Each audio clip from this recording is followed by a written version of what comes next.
అందరికీ నమస్కారం. నేను మీ స్వామి తమ్మిశెట్టి.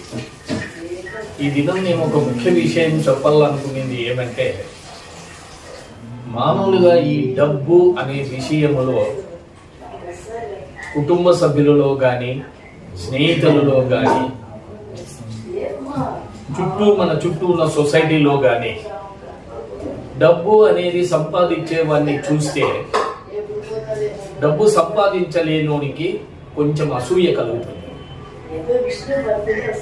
వాళ్ళు బాగా సంతోషంగా ఉన్నారు అంటే వీళ్ళకు బాధ అవుతుంది. మేము కూడా అసలు ఏమే, మాకు కూడా ఆ విధంగా ఉండింటే మేము కూడా ఇదే సంతోషం ఉంటాంటే అనేది ప్రతి ఒక్క తన చుట్టూ ఉన్న బంధువర్గం కానీ స్నేహితుల్లో కానీ చుట్టూ ఉన్న సొసైటీలో కానీ బాగుండేవాడిని చూస్తే అసూయ కలుగుతుంది. దీనికి రెమెడీ అంటే ఈ అసూయ ద్వేషాలు ఉండకూడదు